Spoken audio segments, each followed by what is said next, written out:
Hello friends, कैसे हैं आप सभी। आशा करता हूँ आप स्वस्थ होंगे, मस्त होंगे और शानदार तरीके से अपनी तैयारी में जुटे होंगे। तो आज मैं आपका second chapter reproduction in flowering plant से बहुत ही महत्वपूर्ण प्रश्नों को छाट करके लाया हूँ। तो फ्रेंड्स, आप सभी इस वीडियो को अपने दोस्तों के पास शेयर करें और लाइक सब्सक्राइब करना ना भूलें। तो फ्रेंड्स, ये रहा आपका पहला प्रश्न, परागकण किस में बनते हैं। तो फ्रेंड्स, परागकण जो है वो पराग कोश के अंदर बनता है और परागकण जो है वो नर युग्मकोद्भिद होते हैं जिसके अंदर युग्मकों का निर्माण होता है। आगे बढ़ते हैं। ऑटोगेमी क्या है। फ्रेंड्स, ऑटोगेमी जो है ये एक प्रकार का स्वपरागन है और स्वपरागन की प्रक्रिया एक ही पुष्पों में होती है। तो फ्रेंड्स, आपका राइट आंसर हो जाएगा ऑप्शन बी, एक ही फूल में परागन। आगे बढ़ते हैं। टाइपिटम का मुख्य कार्य क्या है। टाइपिटम परागकोश का सबसे भीतरी आवरण होता है जो मुख्य रूप से निर्मित परागकणों को पोषण देता है। तो आपका राइट आंसर हो जाएगा ऑप्शन बी, पोषण देना। ऑप्शन बी, पोषण देना। आगे बढ़ते हैं। क्लेस्टोगेमस फूलों की विशेषता है। फ्रेंड्स, क्लेस्टोगेमस पुष्प जो हैं ये कभी नहीं खिलते हैं और ये द्विलिंगी होते हैं।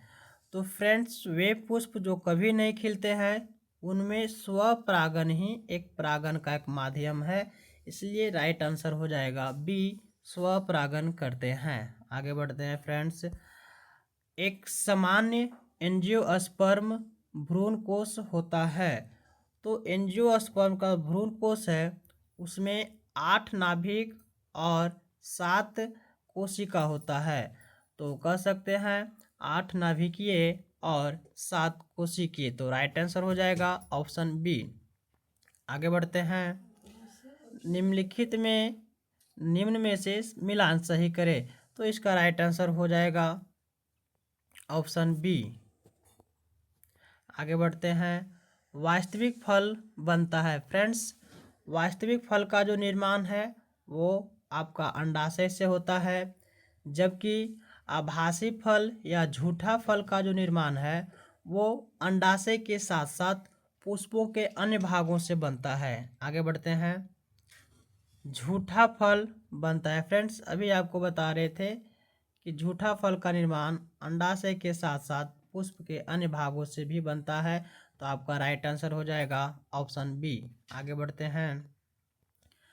द्विगुणित निषेचन कहाँ होता है। तो द्विगुणित निषेचन की जो प्रक्रिया है वो एंजियोस्पर्म पादपों में देखने को मिलती है। तो आपका राइट आंसर हो जाएगा ऑप्शन बी, एंजियोस्पर्म्स। आगे बढ़ते हैं फ्रेंड्स। एंडोस्पर्म की फ्लाइडी क्या होती है। फ्रेंड्स, एंडोस्पर्म जो है वो त्रिगुणित होती है अर्थात 3n होती है। तो इसका राइट आंसर हो जाएगा ऑप्शन सी, 3n। आगे बढ़ते हैं। परागन कितने प्रकार के होते हैं। फ्रेंड्स, परागन की जो प्रक्रिया है वो 3 प्रकार की होती है, स्वपरागन, परपरागन एवं सजात पुष्पी परागन। तो आपका राइट आंसर हो जाएगा सी। आगे बढ़ते हैं। वायु द्वारा परागन को क्या कहते हैं। फ्रेंड्स, हाइड्रोफिली जो है ये जल द्वारा होने वाला परागन है। एनीमोफिली जो है ये वायु द्वारा होने वाला परागन है, जबकि ऑप्शन सी जो है एंटेमोफिली ये कीटों द्वारा और जूफिली जंतुओं द्वारा होने वाला परागन है। तो वायु द्वारा पूछा गया है तो आपका राइट आंसर हो जाएगा ऑप्शन बी, एनीमोफिली। आगे बढ़ते हैं फ्रेंड्स। एम्ब्रियो सैक में अंड यंत्र में होते हैं। तो फ्रेंड्स, एम्ब्रियो सैक अंड यंत्र में 3 कोशिकाएं पाई जाती है। तो आपका राइट आंसर हो जाएगा ऑप्शन नंबर सी। आगे बढ़ते हैं। परागकण समानता होते हैं। फ्रेंड्स, परागकण जो है ये अगुणित होते हैं। तो आपका राइट आंसर हो जाएगा ऑप्शन बी, अगुणित या एक गुणित। आगे बढ़ते हैं। माइक्रोफाइल का कार्य क्या है। फ्रेंड्स माइक्रोफाइल यानी कि बीजांड द्वार जो है वो परागकण को बीजांड के अंदर प्रवेश करने के लिए मार्ग प्रदान करता है। और फ्रेंड्स परागकण बीजांड में प्रवेश के आधार पर ये 3 प्रकार के होते हैं। अगर ये बीजांड द्वार या माइक्रोफाइल से होकर के प्रवेश करती है तो उसको पोरोगेमी कहते हैं। और अध्यवरण को तोड़ करके प्रवेश करती है तो उसे मेजोगेमी कहते हैं। और अगर निभाग को तोड़ करके बीजांड में प्रवेश करती है तो उसे चैलाजोगेमी कहते हैं। तो माइक्रोफाइल का कार्य हो गया पराग का प्रवेश मार्ग। आगे बढ़ते हैं। अगला सवाल है निम्न में से स्वपरागन किस में होता है। तो स्वपरागन के लिए फ्रेंड्स पुष्पों को हर हाल में द्विलिंगी होना आवश्यक है। तो आंसर आपका हो जाएगा ऑप्शन बी। आगे बढ़ते हैं। परागकण की बाहरी परत को क्या कहते हैं। फ्रेंड्स परागकण का जो बाहरी आवरण है उसे एक्साइन कहते हैं, जो स्पोरोपोलेनिन नामक पदार्थ का बना होता है, जबकि आंतरिक आवरण को इंटाइन कहते हैं। तो आपका राइट आंसर हो जाएगा ऑप्शन बी एक्साइन। आगे बढ़ते हैं। द्विगुणित निषेचन की खोज किसने की थी।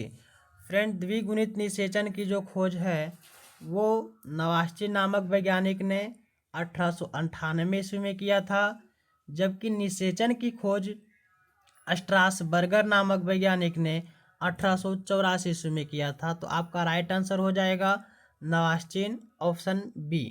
आगे बढ़ते हैं। गाइटोगेमस क्या है। तो फ्रेंड्स गाइटोगेमस जो है ये एक ही पौधे के अलग अलग पुष्पों में होने वाली परागन है। तो आपका राइट आंसर हो जाएगा ऑप्शन बी, एक ही पौधे के अलग अलग पुष्पों में परागन। आगे बढ़ते हैं। टाइपिटम कहाँ पाया जाता है। फ्रेंड्स अभी आपको बताए थे कि टाइपिटम जो है वो पराग कोश का सबसे भीतरी आवरण होता है। तो आपका राइट आंसर हो जाएगा ऑप्शन बी, पराग कोश। तो इस प्रकार से आपका सभी प्रश्न समाप्त होते हैं। तो फ्रेंड्स आप इस वीडियो को अपने दोस्तों के पास शेयर करें और लाइक एंड सब्सक्राइब करें। धन्यवाद।